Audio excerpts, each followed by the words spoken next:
கோபாலப்பள்ளி கிராமத்துல ஜமீன்தாரரு குடும்பத்துக்கு சேர்ந்த தர்மையா சுசீலான்னு தம்பதிக இருந்தாங்க. பெரிய ஓட்டு வீடு, 1.5 ஏக்கர் பூமி, நத்தினி காசு. இருந்தாலும் அந்த தம்பதிங்களுக்கு அதிகமா தீனி திங்கிற ஒரு பொண்ணு இருந்தா. தன்னோட பொண்ணுக்கு கல்யாணம் ஆகலன்னு ரொம்ப கவலையா இருப்பாங்க. இருந்தாலும் அந்த பொண்ணுக்கு அந்த கவலையே இல்ல.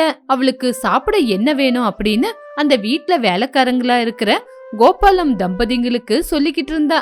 பாவம், நைட்டு பகலுன்னு பாக்காம அவ என்ன கேக்குறாளோ அதையே அவங்க சமைச்சு கொடுப்பாங்க. இப்படி அவங்க அவங்களோட பொறுமையை இழந்து தர்மையா தம்பதிங்க கிட்ட வந்தாங்க. என்ன கோபாலம், எப்பவுமே இல்லாம இன்னைக்கு புருஷன் பொண்டாட்டி சேர்ந்து வந்திருக்கீங்க, என்ன விஷயம்? இப்படி சொல்றோன்னு எங்களை தப்பா நினைச்சுக்காதீங்க. எங்களோட பொறுமைய இழந்துட்டோம். நாங்க எங்க கஷ்டத்தை நம்பிதான் வாழ்றோம். நீங்க எவ்வளவோ பொறுமையா என்னோட தீனி திங்கிற பொண்ண வளர்த்தீங்க. உங்க மேல எதுக்குப்பா எங்களுக்கு கோவம் வரும்? விஷயம் என்னன்னு சொல்லு. கமலா, அம்மா கேக்குறாங்கல்ல, விஷயத்த சொல்லு. சரிங்க அம்மா, இனிமே நாங்க இங்க வேலை செய்ய மாட்டோம்மா. போ, இவ்வளவு நாள் வேலை செஞ்சதுக்கு நீங்க எங்களுக்கு சம்பளம் கொடுத்தீங்கன்னா இங்க இருந்து கிளம்பி போயிடுவோம். நாங்க இன்னும் கொஞ்ச நாள்ல கிடைச்சா வேலைக்கு போவோம், இல்லனா பசியில அப்படியே இருக்கிறோம். கோபாலம் கமலாவோட கஷ்டத்தை புரிஞ்சுக்கிட்டு தர்மையா, சுசீலா காசை கொண்டு வா. இப்ப சுசீலம்மா உள்ள போனாங்க. இவ்வளோ நாளை என் பொண்ணு நீங்க ரொம்ப நல்லா பாத்துக்கிட்டீங்க. நீங்க ரொம்ப வருஷமா சமைச்சு போடுறீங்க. உங்களுக்கு முன்னாடி இருந்தவங்க 3 நாள்ல ஓடி போயிட்டாங்க. இங்க மட்டும் ரொம்ப நாளா இருந்தீங்க. ரொம்ப சந்தோஷம். ஐயா, இந்த கொஞ்ச நாள்ல நாங்க ஏதாவது தப்பு பண்ணியிருந்தா பெரிய மனசு பண்ணி மன்னிச்சிடுங்க. இப்படி பேசிக்கிட்டு இருக்கும்போது சுசீலா காசை கொண்டு வந்து அவங்களுக்கு கொடுத்தாங்க. கோபாலம் தம்பதிங்க நன்றியோட காசை வாங்கிக்கிட்டு அங்கிருந்து கிளம்பி போயிட்டாங்க. அப்போ வாழைப்பழத்தை சாப்பிட்டுக்கிட்டு வாழைக்கொனைய தூக்கிக்கிட்டு வந்துகிட்டு இருக்கிற வைதேகி, பா, கோபாலம் கமலா தம்பதிய வேலையில இருந்து தூக்கிடுங்க. ரொம்ப நேரமா கூப்பிடுறேன், வரவே இல்ல. உங்களுக்கு காசை கூட கொடுக்காதீங்க. அவங்களே இங்க வேலை விட்டு போயிட்டாங்கம்மா. இனிமே உனக்கு என்ன வேணாலும் நீ தான் சமைச்சுக்கணும். என்னது, நான் சமைச்சுக்கணுமா? அதெல்லாம் என்னால முடியாதுப்பா. எப்பவுமே சாப்பிடுறது மட்டும்தான் பார்த்தேனே தவிர செய்யறதுக்கு எனக்கு தெரியாதுப்பா. அப்படி சொல்லி வாழைப்பழத்தை சாப்பிட்டுக்கிட்டு இருந்தா. அத பார்த்து தர்மையா தம்பதிங்க எதுவுமே சொல்லல. அப்பா, நைட்டுக்குள்ள வேற சமையல்காரங்களை தேடிடுங்க. அது வரைக்கும் எனக்கு ஒரு டிராக்டர் வாழைப்பழத்தை கொண்டு வாங்க. அப்படியே மாங்காய் பழத்தையும் கொண்டு வாங்க. அம்மா, நீ சொன்ன உடனே வேலைக்காரங்களை வர வைக்கிறேன். அது வரைக்கும் வாழைப்பழத்தை சாப்பிட்டுக்கிட்டு வீட்லயே இரு. மாங்காய் பழத்தையும் கொண்டு வந்து குடுக்கறேம்மா. சரிப்பா. அப்படி சொல்லி உள்ள போனா. ஏங்க, கல்யாண சம்பந்தத்தை பாக்குறதுக்காக புரோகிதருக்கு சொல்லி அனுப்புனீங்களா? சொல்லி அனுப்புனேன் சுசீலா. ஆனா பெருந்தீனி திங்கிற நம்ம பொண்ணு கல்யாணம் பண்ணிக்கிறதுக்கு யாருமே முன்னாடி வரல. பொண்ணுக்கேத்த மாப்பிள்ள அமைஞ்சா கண்டிப்பா வீட்டுக்கு வரேன்னு சொல்லிருக்காங்க. தோட்டத்துக்கு போய் பொண்ணுக்காக மாங்காய் பழம் வாழைப்பழத்தை கொண்டு வரேன். நீ ஊருக்குள்ள போய் நம்ம பொண்ணுக்கு ஒரு நல்ல மாப்பிள்ள இருக்கானான்னு தேடிக்கிட்டு வா. வாசப்படியிலே உக்காந்துகிட்டு ஏதோ ஜாதகம் படிச்சுக்கிட்டு இருக்கிற புரோகிதர்கிட்ட 30 வயசு சுதாகர் வந்தான். அப்படி வணக்கம் சொன்ன உடனே புரோகிதரு சுதாகரை பார்த்தாரு. சுதாகர் பாக்குறதுக்கு ரொம்ப அழகா இருந்தான். நமஸ்காரம்பா. யாரு நீ? உனக்கு என்ன வேணும்?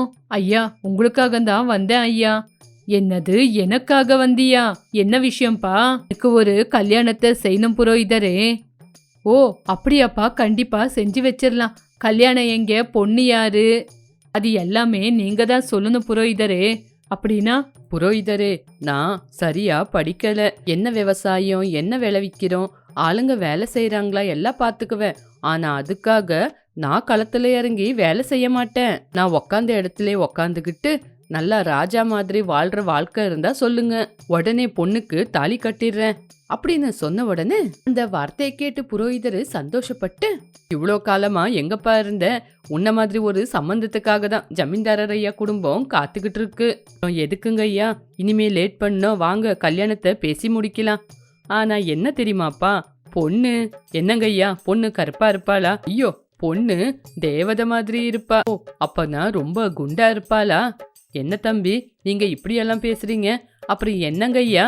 ஓ, ஒரு கண்ணு சரியா தெரியாதா? எல்லாம் ஒண்ணு இல்லப்பா, 2 கண்ணு மீன் மாதிரி இருக்கும். அப்போ கை காலு சரி இல்லையா? ஐயோ, அந்த பொண்ணோட உடம்புல கை கால்ல எந்த குறையும் இல்லப்பா.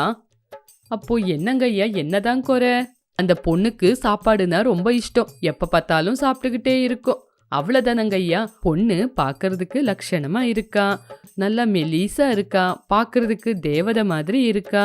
அப்படி இருக்கும்போது அந்த பொண்ணை கட்டிக்க எனக்கு முழு சம்மதம். நீங்க கல்யாணத்துக்கு பேசுங்க அப்படின்னு சொன்ன உடனே சுதாகரை கூட்டிக்கிட்டு தர்மையா வீட்டுக்கு வந்தாரு. தர்மையா சுசீலா புரோகிதரை பார்த்து ரொம்ப சந்தோஷப்பட்டாங்க. ஏங்க, புரோகிதரு ஒரு பையனை கூட்டிட்டு வராரு. ஆமாம் சுசீலா, பையன் ரொம்ப நல்லா இருக்கான். பொண்ணுக்கு ஏத்த ஜோடி. ஆமாங்க ஐயா, இவரு பேரு சுதாகர். உங்க பொண்ணு வைதேகிய கல்யாணம் பண்ண ரெடியா இருக்காரு. ஐயா உள்ள வாங்க, நின்னுகிட்டே பேசிக்கிட்டு இருக்கீங்க, உள்ள வந்து உக்காந்து பேசலாம். இப்படி தர்மையா சொன்ன உடனே எல்லாருமே போய் உள்ள சோஃபா மேல உக்காந்தாங்க. பொண்ணை வர சொன்னாங்க. பொண்ணு வாழைப்பழத்தை சாப்பிட்டுக்கிட்டே இருந்துச்சு. அதை பார்த்த சுதாகருக்கு பொண்ணை பிடிச்சு போச்சு. இப்போ வைதேகி சுதாகரை பார்த்து, உங்களுக்கு சமையல் செய்ய தெரியுமா? தெரியும் தெரியும், எல்லா விதமான சமையல் செய்ய தெரியும். அப்பா, எனக்கு இவரை பிடிச்சு போச்சு. சரிம்மா, உங்க 2 பேருக்கும் கல்யாணம் பண்றேன். ஐயா, பையன் ஒரு கண்டிஷன் போட்டிருக்காரு. அந்த கண்டிஷன் என்னன்னு சொல்லுங்க ஐயா. எல்லா பொறுப்பையும் அவர் கையிலேயே ஒப்படைக்கணும்னு அவரு ஆசைப்படுறாரு. சரிங்க ஐயா, இதுக்கப்புறம் எல்லா பொறுப்பும் அவரோடது தானே. பொறுப்பெல்லாம் அவர் கையிலே விட்டுட்டு நானும் என் பொண்டாட்டியும் சந்தோஷமா யாத்திரைக்கு போயிட்டு வரோம். மருமகனும் எனக்கு ஒரு வாக்கு கொடுக்கணும். ஐயோ மாமா, உங்க சொத்தையெல்லாம் கொடுக்குறீங்க, உங்க பொண்ணையும் கொடுக்குறீங்க. நீங்க சொன்ன வாக்குக்கு நான் கட்டுப்பட மாட்டேனா? நீங்க கேக்குறத செஞ்சு தரேன். சொல்லுங்க மாமா, என்ன செய்யணும்? நானும் என் பொண்டாட்டியும் கோயிலா யாத்திரைக்கு போக போறோம். அப்படி இருக்கும்போது நாங்க 2 பேரும் வர வரைக்கும் என் பொண்ணை விட்டுட்டு நீங்க எங்கேயுமே போகக்கூடாது. போக மாட்டேன்னு எனக்கு வாக்கு கொடுங்க. என்ன மாமா நீங்க இப்படி பேசுறீங்க? என் பொண்டாட்டி வைதேகி, அவளை விட்டுட்டு நான் எங்க போக போறேன்னு சொல்லுங்க பாக்கலாம். நீங்களா போன்னு சொன்னாலும் நான் போக மாட்டேன். ரொம்ப நல்லதுப்பா. தீபா, உனக்கும் வைதேகிக்கும் கல்யாணம் பண்றேன் அப்படின்னு சொன்ன உடனே சுதாகர் சந்தோஷப்பட்டான். ஆனா சுதாகருக்கு தர்மையா எதுக்காக அந்த மாதிரி ஒரு வாக்க கேட்டாருன்னு புரியவே இல்ல. சுதாகரோட நிலைமை எப்படி இருக்கும்னு சுதாகருக்கு மட்டும் இல்ல, நம்மளுக்கும் தெரியாது. பாவம் சுதாகர். அப்படி தர்மையா தம்பதிங்க சுதாகர் வைதேகிக்கு வைபோகமா கல்யாணத்தை செஞ்சாங்க. அங்க கூட வைதேகி சாப்பிட்டுக்கிட்டு தான் இருந்தா. சுதாகர் தாலிய கட்டினா. அதை பார்த்து அங்க இருக்கிறவங்க எல்லாம் தீனி பண்டாரம் அப்படின்னு சிரிச்சுக்கிட்டே இருந்தாங்க.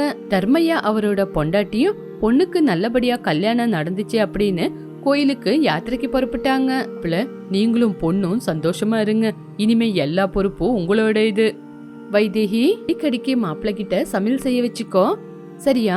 சரிம்மா, எனக்கு எப்ப வேணும்னு தோணுதோ அப்ப சமையல் செய்ய வச்சுக்கிறேன் அப்படின்னு சொன்ன உடனே பொண்ணை பார்த்து பாவமா தோணிச்சு. அம்மா, நல்ல நேரம் ஆரம்பிச்சிருச்சு அப்படின்னு சொன்ன உடனே தர்மையா தம்பதிங்க அங்கிருந்து கார்ல புறப்பட்டாங்க. இனிமே எந்துதான் ராஜ்யாங்கம். இதுக்கு போய் ஜனங்க என்ன பண்றாங்க என்ன ஏதுன்னு பாத்துட்டு அவங்களுக்கு வேலை சொல்லிட்டு வரேன்.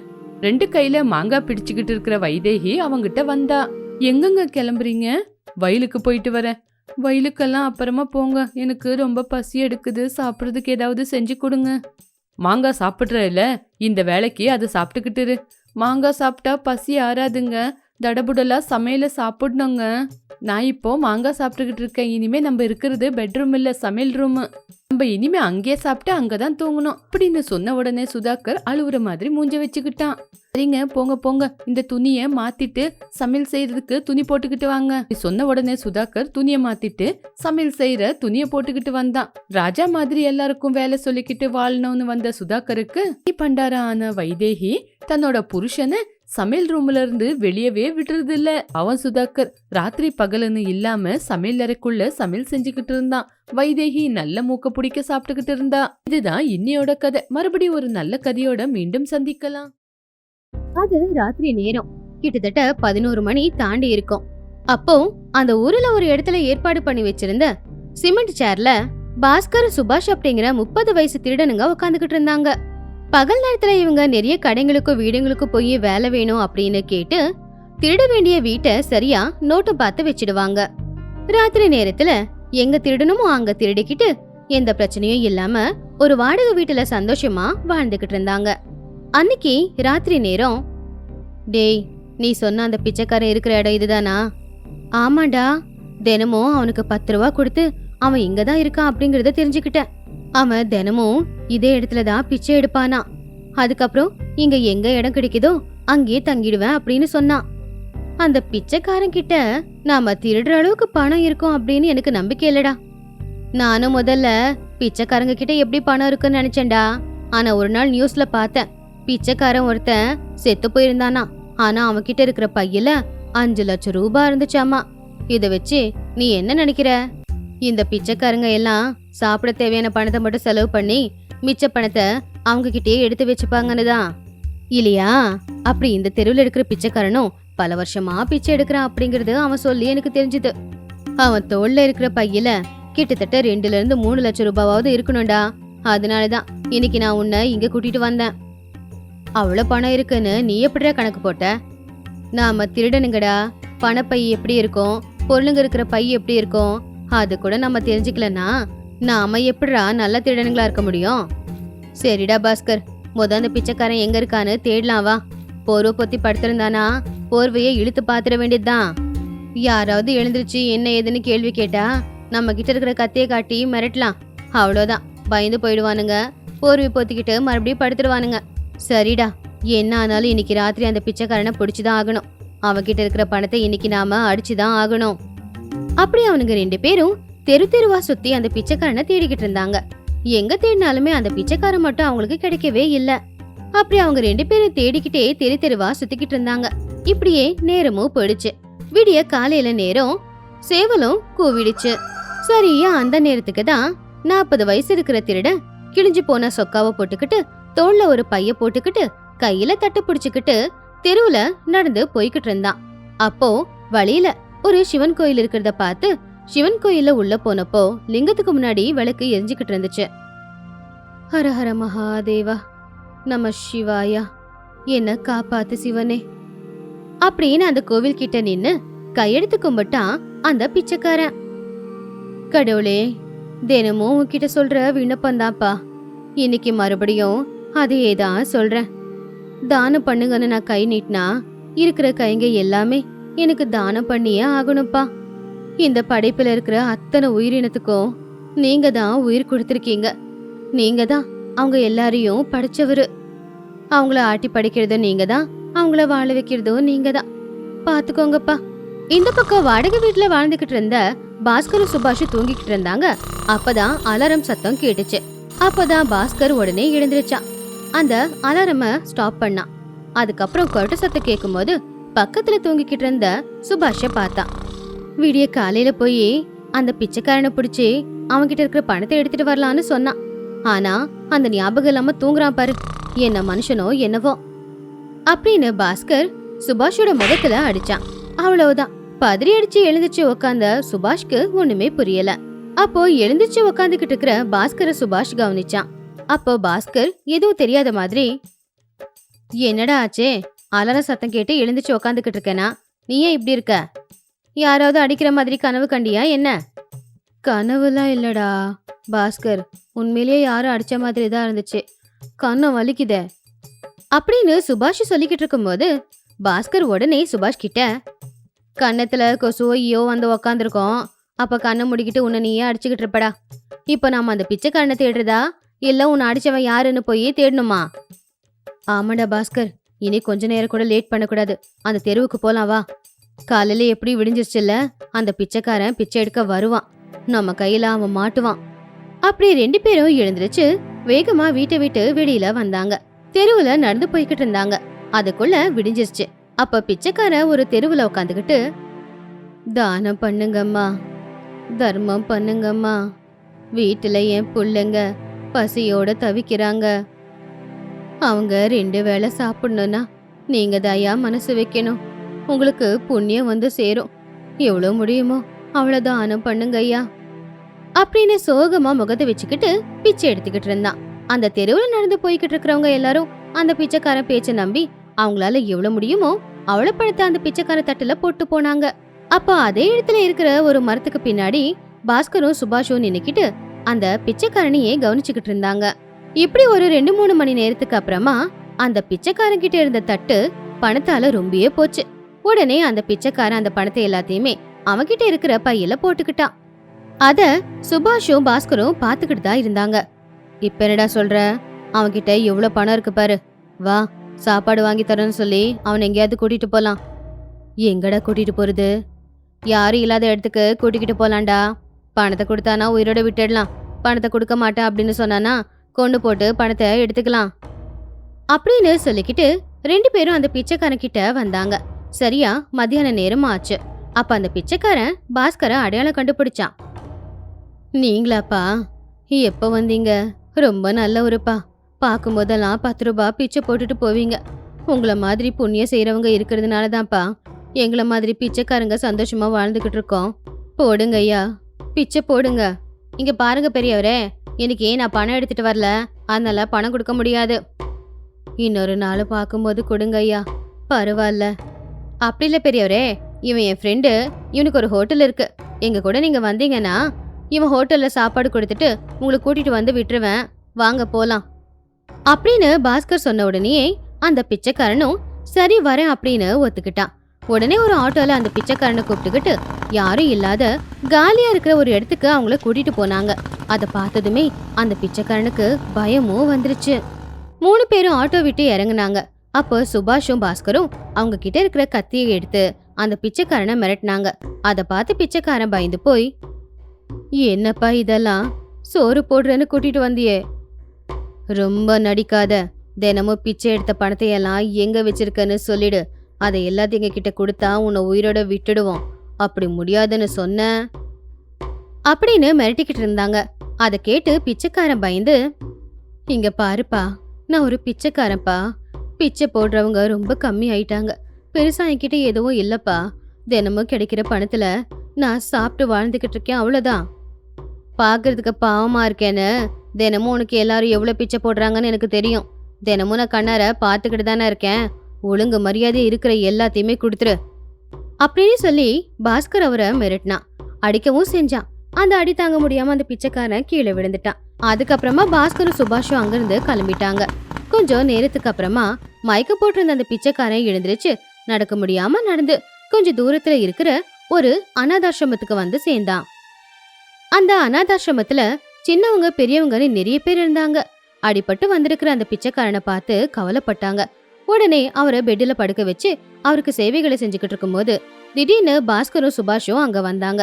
பிச்சைக்காரன் அவங்கள பார்த்து, வாங்கப்பா வாங்க, நான் தினமும் பிச்சை எடுக்கிற பணத்தை என்ன பண்றேன்னு கேட்டீங்கல்ல, பாருங்க அப்படின்னு அவர் சொன்னப்போ அங்க இருக்கிற ஒரு வயசான பாட்டி அவங்க கிட்ட, தம்பி, என் பேரு சுசீலாப்பா.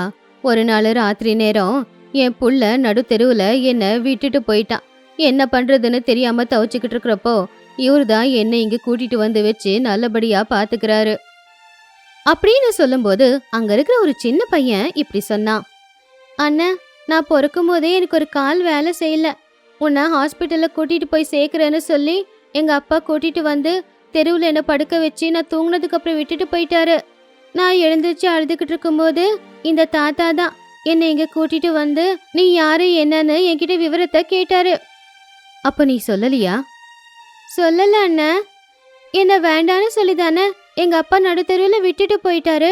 மறுபடியும் அவரை பத்தி நான் எதுக்காக இவங்க கிட்ட சொல்லணும்? அதனாலதான் தாத்தா கேட்டப்போ நான் எதுவும் சொல்லல.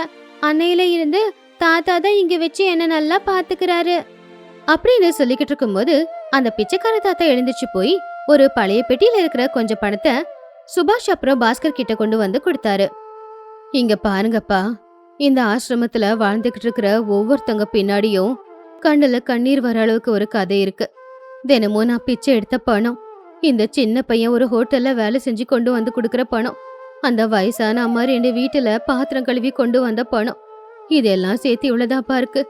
இதை எடுத்துக்கிட்டு எங்களை விட்டுடுங்கப்பா அப்படின்னு அந்த பணத்தை நீட்டி எல்லாரும் எங்களை விட்டுடுங்கன்னு கையெடுத்து கும்பிட்டப்போ அவங்கள பார்த்த உடனே சுபாஷ்க்கும் பாஸ்கருக்கும் மனசு கேட்கல. அவங்க கண்ணுல கண்ணீர் வழிஞ்சுக்கிட்டு இருந்துச்சு. எங்களை மன்னிச்சிடுங்க ஐயா, இனி உங்களுக்கு தொந்தரவு கொடுக்க மாட்டோம் அப்படின்னு கையெடுத்து கும்பிட்டு அவங்க கிட்ட மன்னிப்பு கேட்டு போயிட்டாங்க. அப்படி அந்த பிச்சைக்காரன் பிச்சை எடுத்து வர பணத்துல அங்க இருக்கிற எல்லார் கூடவும் சேர்ந்து சந்தோஷமா வாழ்ந்துகிட்டு இருந்தாரு. இது இன்னைக்கான கதை. இன்னொரு நல்ல கதையோட உங்க எல்லாரையும் சந்திக்கிறேன். நன்றி.